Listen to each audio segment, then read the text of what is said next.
Indonesia adalah negara agraris. Dari total 1.905.000 km persegi daratannya, 37%-nya digunakan untuk lahan pertanian.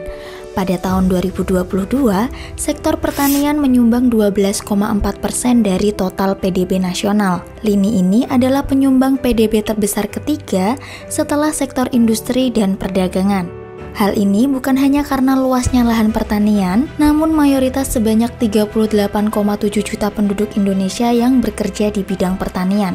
Namun sayangnya, makin kesini jumlah petani kian menurun. Para pemuda enggan untuk bertani dan memilih bekerja di bidang jasa atau manufaktur.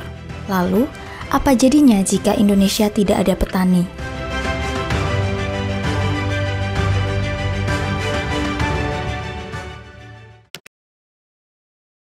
Indonesia memiliki lahan pertanian yang menghampar luas. Data terakhir pada tahun 2019, luas lahan pertanian di Indonesia mencapai 36,8 juta hektar. Luasnya lahan pertanian ini terbagi menjadi 4 bagian, yaitu lahan sawah, lahan tegal, ladang, dan lahan sementara yang tidak diusahakan.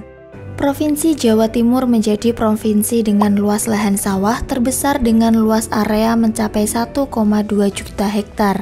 Angka ini disokong oleh Kabupaten Lamongan sebagai kabupaten dengan luas lahan pertanian terbesar di Jawa Timur dengan luas lahan sebesar 99.387 hektar. Provinsi dengan luas lahan sawah terbesar kedua ditempati oleh Jawa Tengah dengan luas lahan sawah sebesar 1,04 juta hektar. Dan kemudian diikuti oleh Provinsi Jawa Barat dengan luas lahan sawah seluas 928.000 hektar. Luasnya lahan pertanian di Indonesia didominasi oleh tanaman padi dan jagung, kemudian kedelai, karet, kelapa, bawang merah, kelapa sawit, kopi, peternakan ayam, dan lain-lain. Pada tahun 2022, produksi padi di Indonesia mencapai angka 54,75 juta ton.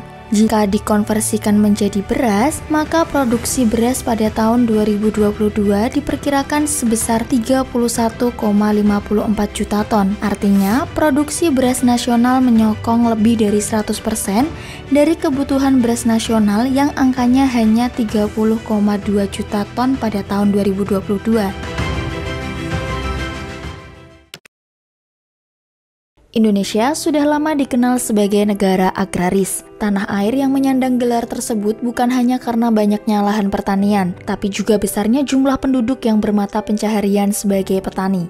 Walau demikian, bukan tidak mungkin Indonesia akan kehilangan julukan tersebut di masa mendatang. Pasalnya, profesi petani sudah makin banyak ditinggalkan khususnya oleh kaum muda. Daripada bertani, mereka lebih memilih untuk bekerja di sektor jasa maupun sektor manufaktur. Hal ini bisa dilihat dari data Badan Pusat Statistik berikut. Proporsi pemuda yang bekerja di sektor pertanian angkanya terus menurun dalam 1 dekade terakhir. Pada tahun 2011 tercatat ada 29,18% pemuda yang bekerja di sektor ini. Angkanya kian merosot menjadi hanya 19,18% pada tahun 2021. Sebaliknya, proporsi pemuda yang bekerja di sektor jasa angkanya terus meningkat. Tercatat angkanya naik dari 45,93% pada tahun 2011, kini menjadi 55,8% pada tahun 2021. Kondisi ini pun diimbangi dengan menyusutnya luas lahan pertanian di dalam negeri. Luas lahan baku sawah nasional sendiri pada tahun 2009 sebesar 8,07 juta hektar. Angkanya pun kian menyusut menjadi hanya sebesar 7,46 juta hektar pada tahun 2019. Selain itu, minimnya pemuda yang bergelut di profesi ini juga dikarenakan penggunaan teknologi yang minim. Banyak kegiatan pertanian yang dijalankan masih menggantungkan pada tenaga manusia.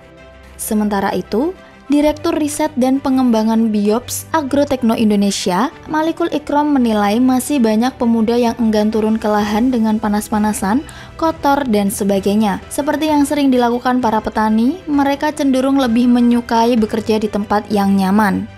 Rendahnya minat pemuda bekerja di sektor pertanian pun terlihat dari data jumlah petani berdasarkan kelompok usia. Data BPS pada tahun 2018 menunjukkan hanya 885.077 petani yang berusia di bawah 25 tahun. Petani yang berusia 25 hingga 34 tahun tercatat sebanyak 4,1 juta jiwa. Selebihnya, dunia pertanian didominasi oleh para pekerja pada usia 35 hingga 65 tahun. Berkurangnya angka produksi dan sumber daya manusia di bidang pertanian dinilai merupakan dampak dari abainya pemerintah dalam mengurusi sektor ini. Hal ini bisa dilihat dari terus naiknya angka PDB pada sektor lain seperti pertambangan dan terus menurunnya PDB pada sektor pertanian. Hal ini berimbas pada kurangnya kesejahteraannya petani. Proses sistematika pasar yang sulit, harga bibit dan pupuk yang mahal, dan lain-lain. Efek domino dari segala kebijakan ini membuat minat dari para generasi muda tidak tertarik dan enggan terjun di sektor ini. Di sisi lain, seiring dengan meningkatnya kebutuhan pangan di Indonesia, bila tidak diimbangi dengan produksi pangan yang mencukupi, tentunya akan mengakibatkan terjadinya krisis pangan. Bahkan, berdasarkan data BPS, realisasi impor beras per Januari sampai Juli 2023 menyentuh angka 1,17 juta ton beras. Hal ini juga menjadi tamparan bagi negeri agraris ini, sebab dengan banyaknya lahan pertanian masih juga belum bisa memenuhi kebutuhan beras secara mandiri. Dalam jangka panjang, penurunan produktivitas hasil pertanian serta rendahnya minat generasi muda untuk menjadi petani dapat mengurangi daya saing sektor pertanian di Indonesia. Tingginya kebutuhan pangan akibat jumlah penduduk yang terus meningkat bukan tidak mungkin akan menyebabkan Indonesia terancam krisis pangan.